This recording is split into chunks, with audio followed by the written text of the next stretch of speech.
Oke, siap-siap ya. Kita bakal bongkar salah satu drama paling gila dalam sejarah kripto. Ini bukan cuma soal duit hilang loh.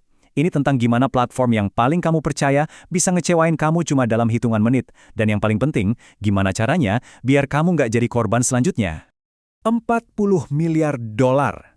Biar gampang bayanginnya, itu duit sebanyak itu bisa buat bangun ibu kota baru mungkin beberapa kali.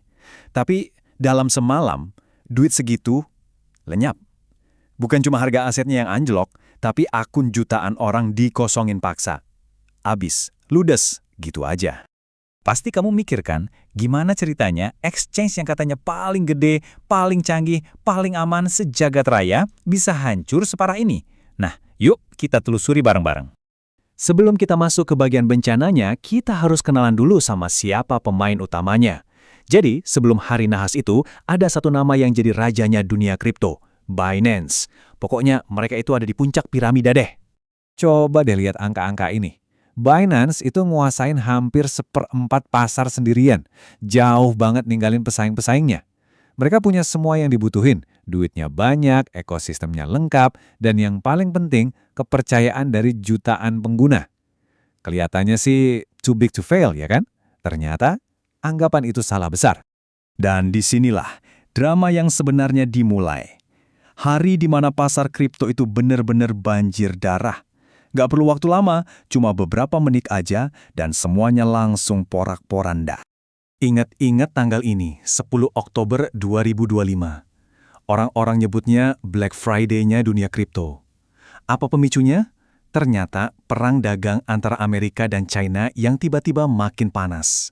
Cuma gara-gara satu pengumuman kebijakan, seluruh dunia panik dan kripto jadi samsak pertamanya. Coba perhatiin timeline-nya. Dari harga puncaknya, Bitcoin terjun bebas. Tapi yang bikin ini jadi gila banget, itu bukan seberapa dalam jatuhnya, tapi seberapa cepet kejadiannya. Semua kehancuran ini di mana jutaan akun ludes cuma terjadi dalam waktu 15 menit. Bayangin, kamu tinggal bikin kopi, pas balik ke layar, duit kamu udah amblas.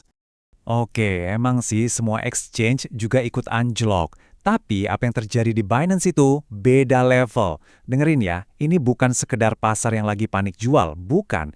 Ini mesin mereka yang rusak dari dalam. Nah, ini dia 3 biang kerok utamanya. Pertama, sistem harganya itu ngaco. Bayangin aja mesin kasir mereka tiba-tiba gak bisa baca harga asli, jadi semua aset jaminan dinilai salah. Kedua, ada bug konyol di tampilan. Satu koin penting tiba-tiba harganya jadi $0 di layar. Dan yang paling parah, yang ketiga, order-order jual dari zaman dulu banget tiba-tiba aktif lagi dan ngebanjirin pasar dengan harga super murah. Bener-bener kombinasi maut. Dan ini nih bukti paling jelasnya. Lihat deh, USD. Itu kan stable coin yang harganya harusnya stabil di $1. Tapi di Binance, harganya anjlok parah.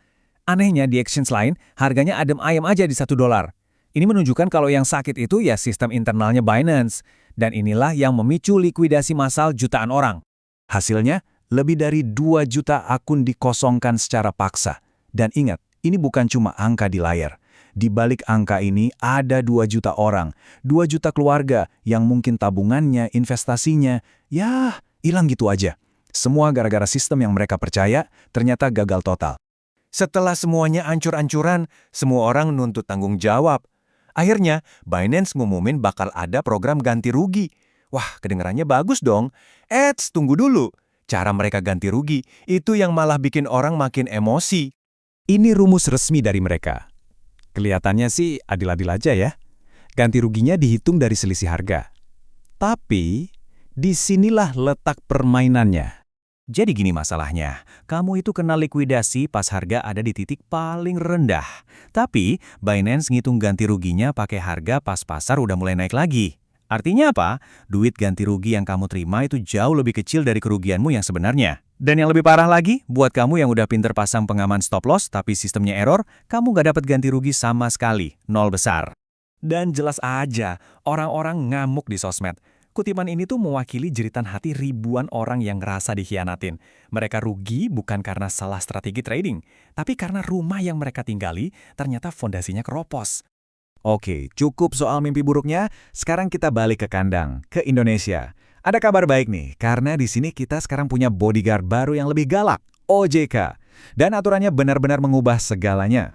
Aturan baru dari OJK ini simple tapi nampol banget. Pertama, duit kita sebagai nasabah itu dipisah.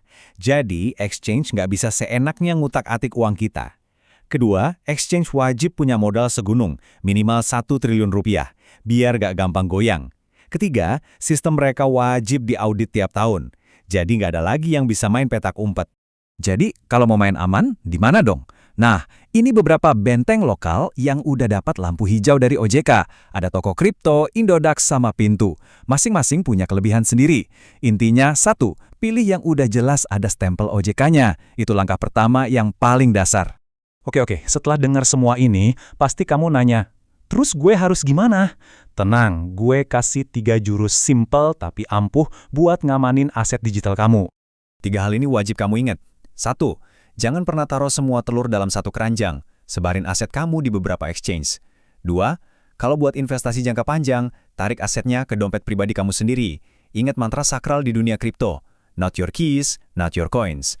Kalau kuncinya bukan punya kamu, koinnya juga bukan punya kamu. Dan yang ketiga, pilih exchange yang jujur, yang berani nunjukin bukti cadangan dana mereka secara transparan. Jadi kesimpulannya apa? Nggak ada yang namanya aman 100% di dunia investasi, apalagi di kripto. Tapi kasus ini ngajarin kita satu hal yang super penting. Risiko terbesar itu seringkali datang dari tempat yang paling kita percaya. Dengan pengetahuan dan strategi yang benar, kita bisa jadi investor yang jauh lebih cerdas dan nggak gampang jadi korban. Nah, sekarang giliran kamu. Dari 3 jurus tadi, sebar aset, pakai dompet sendiri, atau pilih exchange yang transparan, mana nih yang bakal jadi prioritas utama kamu sekarang? Coba jujur deh, tulis jawaban kamu di kolom komen ya. Kita diskusi di sana.